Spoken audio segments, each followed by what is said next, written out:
Hello friends, welcome back to One Day IoT workshop. I am Kavedia sir. I hope everybody knows me now, and in this second session we'll be seeing something about what is Internet of Things.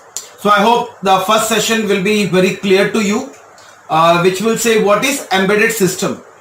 Now connecting to that, this is the second session, that is Internet of Things. So friends, keep your pen paper ready to note down the questions, and we'll continue with the session of IoT. Now friends, what do you mean by the word IoT? So as the name says, IoT is Internet of Things.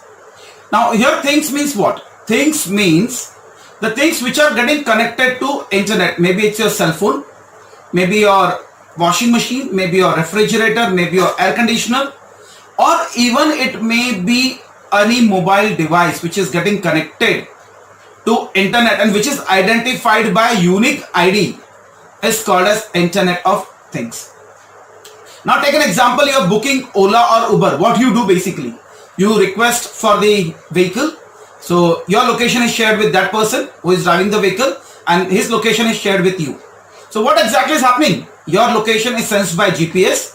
It is sent to the another end. His location is sent by GPS and is sent to you. So in this way both the locations are sent and both becomes part of IoT. Now what is there in your cell phone and his cell phone common is the sensor which is sensing the GPS location. So GPS location is shared. So basically your IoT is nothing but it's something which has physical object. Now what's that physical object? It's your cell phone. Then a controller which is there in the cell phone. Then there is a sensor. Fine. Now what is the sensor here? It's a GPS location sensor. And the actuator which will send the information from one end to another end. Now this information will be sent only when there is an internet. If there is no internet, information won't be shared. So the internet is very important part for communication between the two devices, that is the two objects. So your cell phone, your GPS sensor, your controller, if this much it will become your embedded system, and once it gets connected to internet, it will be called as Internet of Things. So one of the simplest example is your Ola and Uber. So at every moment of time, wherever you go, your location is being shared. It is being tracked by Google, and you might be knowing, once you go to some place, and if it's a place where it's a restaurant or a theater, you move out of that, you will get a message, how was your experience at this and this place. How these things automatically happens? This happens because of Internet of Things. Your mobile phone, your sensors, everything is connected to internet, and Google is tracking all those information. So I can say Internet of Things is a physical object, a controller, a sensor, a actuator, and an internet, which makes Internet of Things. And the very important thing is it should have a unique IP address. That's what's called as Internet of Things. Now apart from the name Internet of Things, there are various other names, and those names are machine to machine communication. So there's a communication between two machines. So I've given an example of Ola and Uber. So what is happening? One cell phone at one end, another cell phone at another end. Both are getting communicated with each other. That's why it's called as machine to machine communication. It is Internet of everything. So whatever is connected to it is called as Internet of everything. Next comes, it's a world size web, because it is around the globe. That's why it's called as world size web. And you know the movie Terminator. In movie Terminator, this term is called as Skynet. So whether it's a machine to machine or Internet of everything or world size web or Skynet, all the names are same. So friends, here you may get a question about what it is also called as. Now what our IoT gives us, it helps in booking the tickets, it helps in finding the location, it helps in finding the information, and lot many things. So what my IoT says is, it gives you things at any time, any place, and at anything. So my IoT will provide information any time. Whenever you get connected, you want information, it will provide you. Any place, wherever, from wherever you are, it will give you the information. and then anything, whatever is connected to internet, every possible you will get the information. So that is what the benefit of IoT. So friends, here you may get the second question or some questions out of this. Now, what internet is doing? So Internet of Things is expanding interdependence of human to interact, communicate and collaborate. So we'll see these things one by one in detail. Now, what are the benefits of internet? So it is efficient resource utilization. Now, prior to Internet of Things, suppose if I want to go to find something, I have to go to market, I have to ask 10 different people, so I'm wasting time, I'm investing time.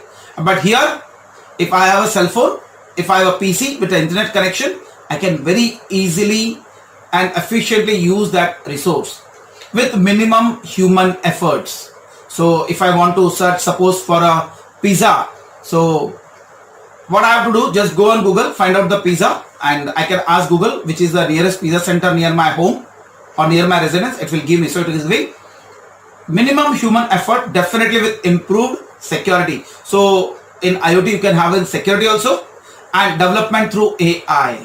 So what I've told you, the moment you go to any restaurant, any pizza parlor or any theater, enjoy your time, come back. The moment you come back, it will tell you how was your experience. Now suppose for example, if you go to a mall to purchase something, and when you purchase that particular product, what will happen? Now purchasing that product, after that you come out, so your location is tracked, that how much time in which shop you have spent, and after that once you come out of the mall and if you start browsing it, you will get same type of information. So that is where your AI comes into picture, that is artificial intelligence. And finally, it saves time. I've given you the example that whenever I want to go out for searching from product, I have to invest time, but through this IoT concept I can save time. Now let's say if I want to go from one point to another point, so I have to take a rickshaw, so I have to go out physically, ask for the rickshaw, I have to wait till I get a rickshaw in that complete hot atmosphere, it may be polluted atmosphere. So instead of that, I can use my Ola and Uber apps. So what will happen? I just check in and I can wait at my place, and within no time I'll get at my doorstep and it will pick me up and send me. So it will save time. That is what is another benefit of IoT. Now how it functions? So first it connects. So connect means various things to IoT platform. So first part is connection. So when I say Ola, Uber or anything which is connected to internet, so that is your connection. Second is analyze. Analyze the data collected, use it to build business intelligence. So I've given you example of the mall. What will happen there? It is collecting all the information. It will find out from that information what is your choice, what is your taste, and it will show only the product related to that type only. Fine. And you might have seen one advertisement. It was very much going on some time before that. अरे मेरे Google में तो ये दिख रहा है, मेरे app में तो दिख रहा है, बट मेरे में तो अलग दिखता है. There is a background sound in that, telling that it shows you the thing according to your interest. So that is what it does, analyze and then integrate. So integrate various models to improve user experience. Now very different models are used. It will try to enhance the things in such a way that the user will always be pleased and kept at the higher priority, so that more and more business also can be generated from this. So what is done in Connect? Connect is, very first point is device virtualization. So what device virtualization says? Standardized integration of devices with IoT enterprise.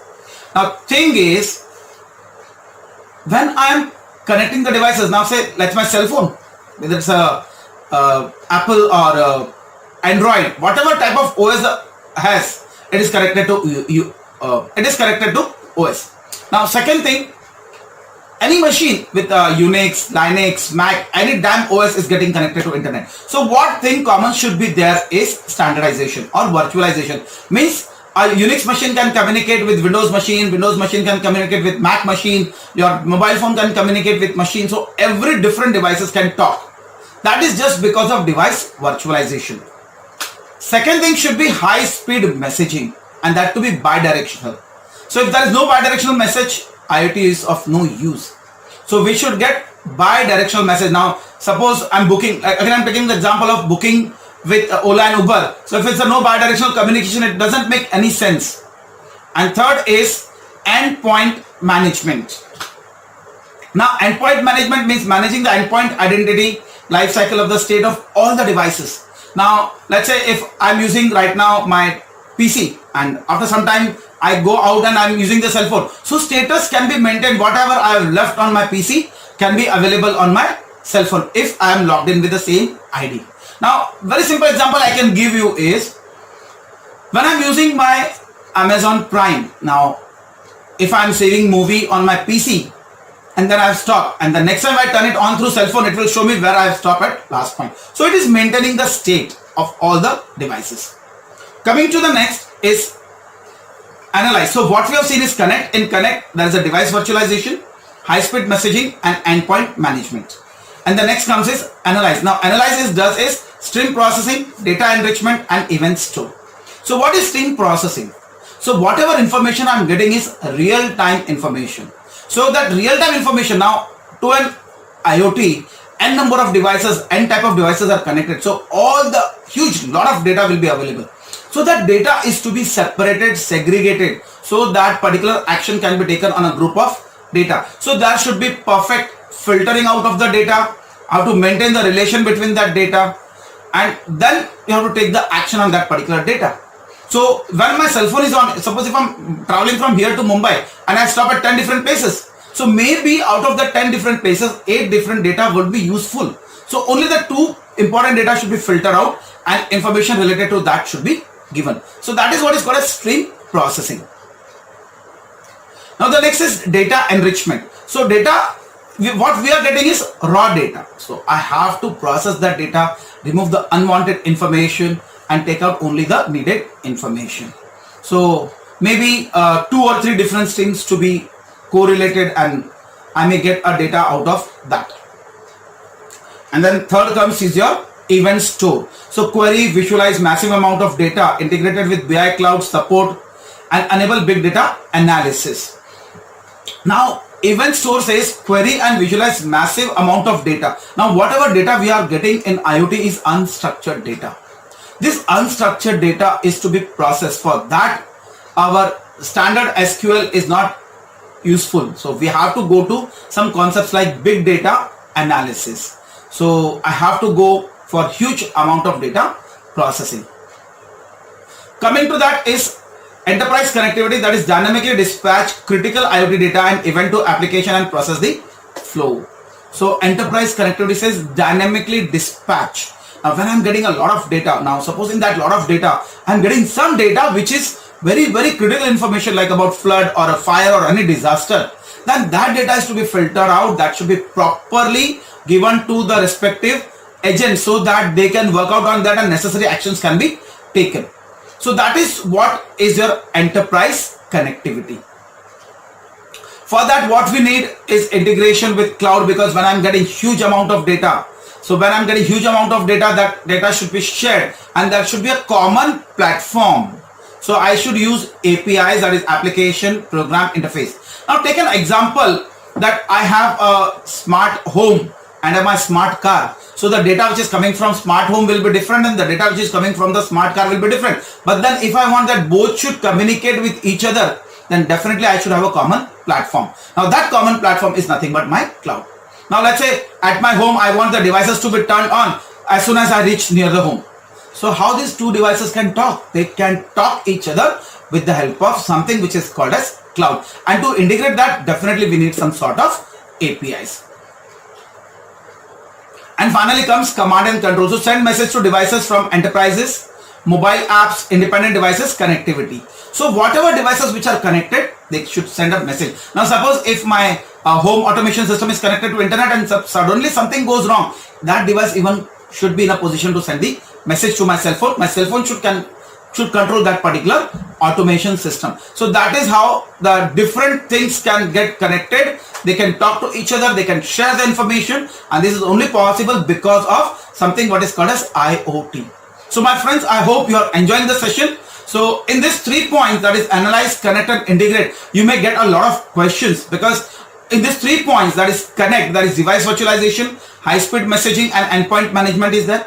In analyze, stream processing, data enrichment and event store is there. And in integrity, in integrate, I have enterprise connectivity, REST API and command and control. So friends, in these 3 things, you may get different variety of questions. So please note down what you are seeing, observing, which will help you for attempting the test. So let's move further. And yet you have not subscribed the channel, please subscribe the channel and hit the bell notification so that you will get the messages as soon as my new video will be uploaded. So friends, continuing with the further topic. Now, what are the different stages of IoT? Now, in IoT, I need sensors and actuators. I need internet gateways. I need edge IT and data centers. Now, I hope you very well know why I need sensors and actuators. Sensor will take the data from the physical world and give it to the device, and actuators will take the data from the device and give it to the physical world. So to have a communication between the physical world, I need something which is called as sensors and actuators. Now take an example. If I want to record my temperature, so I need a temperature sensor that will be connected to my device, and device will process it and it will control the temperature with the help of actuators. So there may be n number of sensors like temperature sensor, fire sensor and all those things that you will see in the next session. Then comes internet gateway. Definitely I need an internet gateway because I should have an internet connectivity. Then third comes edge IT. Now why this edge IT is needed? So when my 2 devices are communicating, maybe one device may be of one network, another device may be of another network. So there should be proper communication between the devices. So I need edge IT. Maybe at one end the device may be of Windows and other end the device may be of Mac. So there should be a protocol.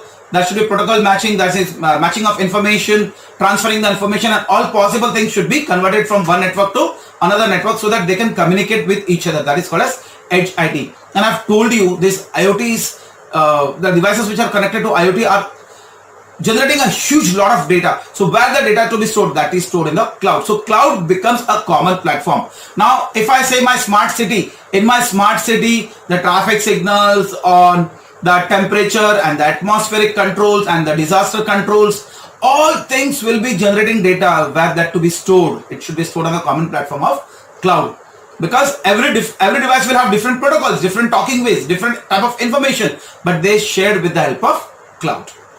So I hope these 4 stages, that is sensors, actuators, internet gateways, edge IT and data centers are clear to you. So friends, here also you can get more questions on this. So please note down so that you will attempt to answer very nicely, and surely this event will be a very nice event and definitely will be getting a very nice information in these sessions. I hope I'm not dragging you towards the boring side, and I hope the session is going very interesting. So let's say one of the real life example of IoT.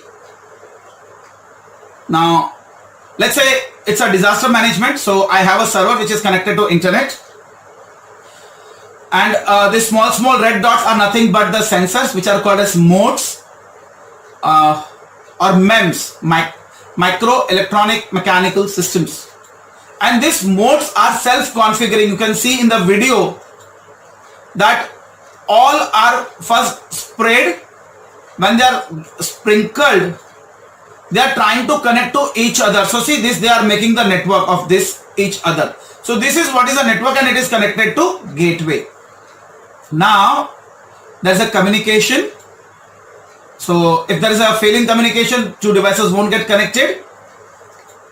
And friends, you might have studied a shortest path algorithm, data structures. So here this shortest path algorithm is implemented. Also when I want to travel from my car to my residence, if both the locations are marked in my GPS system, it will try to find out the shortest possible way to transfer, take me from the place where I am to my residence. So this type of applications, like where route is to be tracked or shortest path is to be tracked, data structures comes into picture. So friends, this is what is a complete and real life example of disaster where all these sensors are getting connected to each other. Now let's say there is a rain. Now when this rain is falling, what will happen? Water will start shedding. Now when this water starts shedding, what will happen? Now see here, there is a water logging. Now this information is to be passed to particularly to my server, and from there it will pass to everything. So this will try to find out the shortest possible route, and then it will give information to my server. So in this you can see all the 4 stages. There are sensors and actuators. Fine. What was the second step? Yes, correct. So the second step is here. The third is edge IT, and fourth is cloud. From here it will give the information to my server. So in this way all the 4 fields are working, all the 4 stages are working in this example. So I hope you might have understood how IoT can be helping me in the critical applications. So let's say different applications, and very nice and beautiful application like smart toothbrush, then there is Happy Fork, then there is glucose meter. So don't you feel funny that why smart toothbrush is needed? Friends, but it is a real technique how actually we are brushing, not we but the kids. You know, when we were the kids, what we used to do, mummy हमको brush में paste लगा के देती थी, हम लोग धोखे बोल देते थे, हो गया. But here you can't, unless and until you really brush it, because this information will be stored in the cloud or in the IoT servers. Same is the Happy Fork and glucose monitoring. Happy Fork will tell you your eating patterns and at what time you are eating and whether it is proper or not. And a glucometer is for diabetic patients. Then there is smart piggy bank, smart washing machines, smart lighting systems. So in smart piggy bank, and if it is not a smart, what we used to do, whenever we need money, we used to take it out. But this time if you try to take, the dad will get a message, oh, somebody has taken the money from the piggy bank. And who has taken, he will get even information about that. The next is hydroponic system. Then there is blood pressure monitor. There is smart AC. I think no need to explain all these things. Then comes your Bluetooth enable insoles, sense mother and smart sleep system. Now Bluetooth enable sole will tell you how much you have walked. So that information will be given.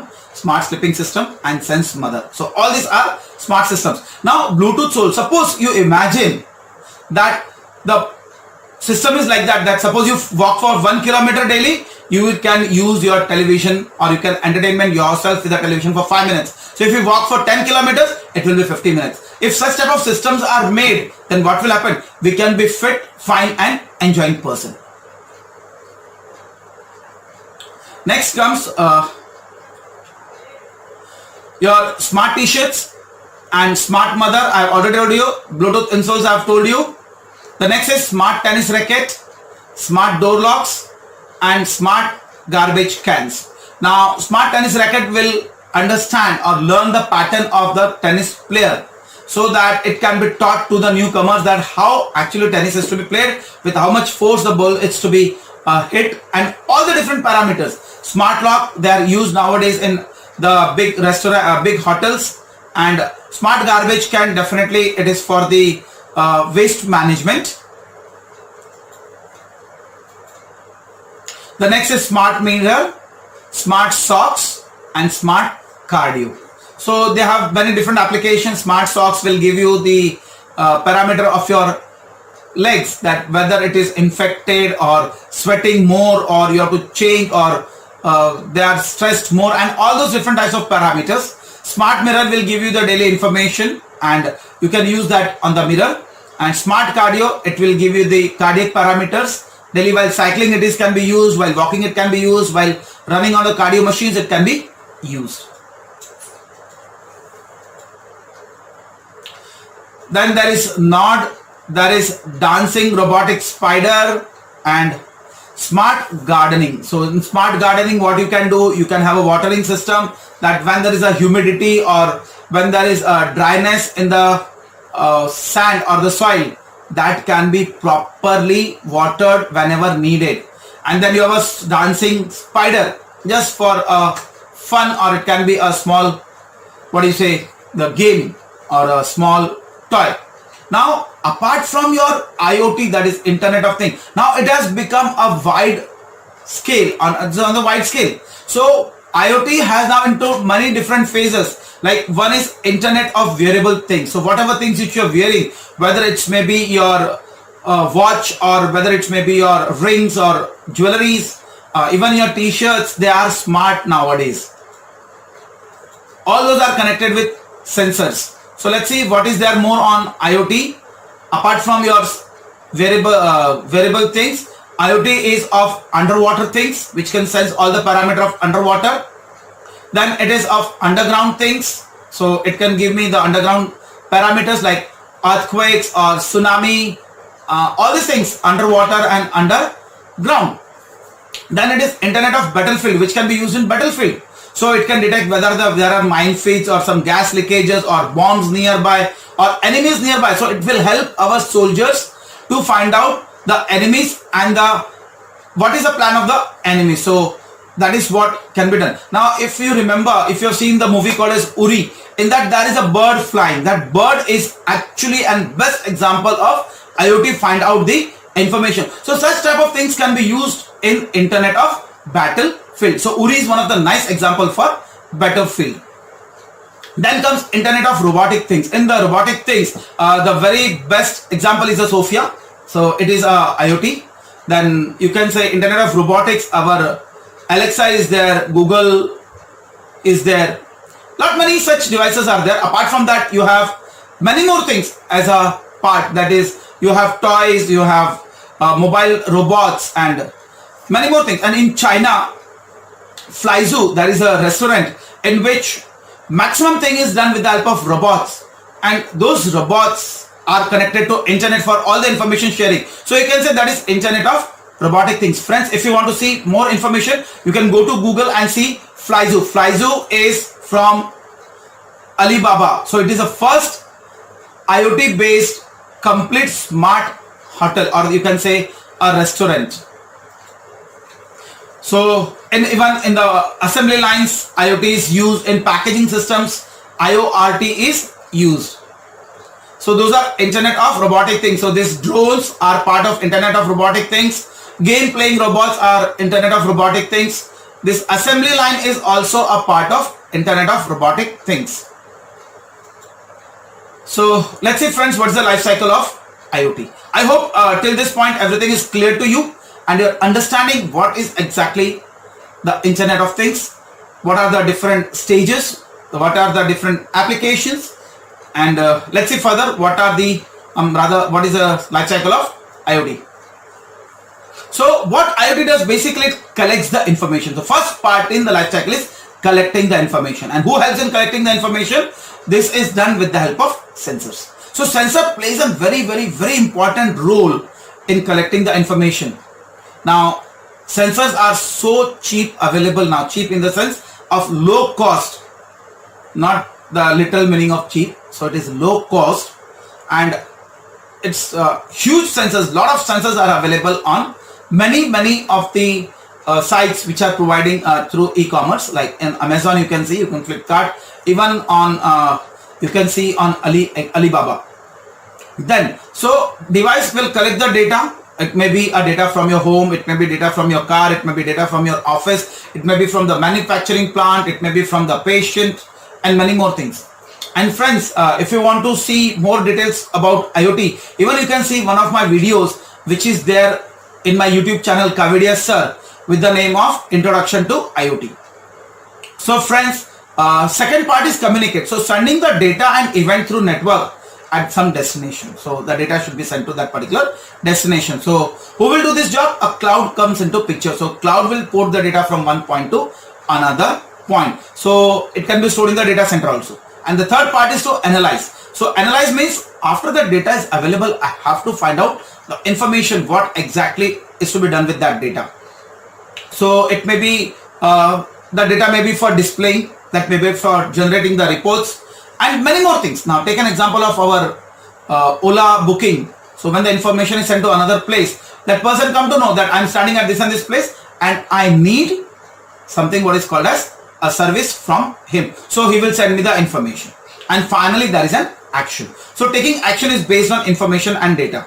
So communication with another machine, So it may send a notification on email, or it may send a notification on SMS and talk to another system. So these are the 4 parts in the life cycle. That is, first the collection of the information, second is communication, third is analyze, and fourth action on this. So these are the 4 stages of life cycle. I hope this is clear to you, and we'll go to the next. So let's see now. From the first session you have seen what is embedded system, and after that I've connected that embedded system to internet and made something what is called as IoT. That is the second session. Now till this you have understood what is IoT, what is the concept, what is the sensor, but the thing is how to implement. So for implementing we need some controllers, from sensors, some hardware. So more details we will see in the next session, but right now it's a simple introduction with what is the hardware which can be used for IoT. So one of the hardware I can use Arduino, my Arduino board for IoT. So why I should use Arduino? Because it is simplest and cost effective, and it's an open source hardware. It is freely available. I have a lot of libraries available. Programming can be done in conventional C language, but thing is that it's not always that I can use Arduino in IoT. But why I am not supposed to use Arduino? Because no specific information, and it's a simple embedded part, but a simple embedded board, and it is just to collect the information and pass on. It can do simple processing, but it cannot do real-time processing. So if you need real-time processing, I'm not supposed to use Arduino. I have to go for some other board. Then there is no precise control, because here I am writing the code in C language and it is being transported to my Arduino board. Now take an example of 8051. In that I am writing hex file to my controller. So I can do some changes in that hex file as the things which I need. But in case of Arduino, I cannot do any such control at low level. I am writing the code in C and I am just transferring that code to the hardware. So there is no intermediate process in between. But if you take an example of 8051, that is, I am writing the code in C language, converting the hex file, and then a hex file is ported in the 8051 memory. So I can do changes in the hex file, but that is not the case here. So wherever I need precise control, I cannot go for Arduino. So what I should go for? So the next is Raspberry Pi. Now Raspberry Pi on itself is a computer because it is working on OS, that is Raspbian. It is a distro of Linux, and it has facility to connect monitor, keyboard, and on board it has Bluetooth connectivity, Wi-Fi connectivity, it has 1 GB of RAM and many more such parameters that we will see in our further videos. But then where I'm not supposed to use Raspberry Pi? So suppose if I want to just collect the information, then I'm not supposed to use Raspberry Pi. I can use Arduino over there. Arduino will take the information and pass it on to Raspberry Pi. But then if I need a real-time processing, I should go for Raspberry Pi. We'll see further what programming and things can be done. So friends, I hope this session is clear to you. This is one day IoT workshop. Here I am ending the session 2, which is Internet of Things. So in this session, I've started with what is Internet of Things, how it can be implemented, what is the different stages, what is life cycle, what is sensor, what is actuator. In short, I've explained you, and I've ended up with what are my boards which I can use for IoT. So in my first session, I've introduced what is embedded system. In my second system, I'm introducing you what is IoT. So now the concept of this 2 is clear to you. Now it's implementation time. So in the third session, we'll see how it can be implemented. Till then, attempt the test, and I hope this time you will score very nice, and I hope you might have jotted down all the answers in between. I've asked you the questions. So all the best for the first test. It will be starting in some time. Thank you.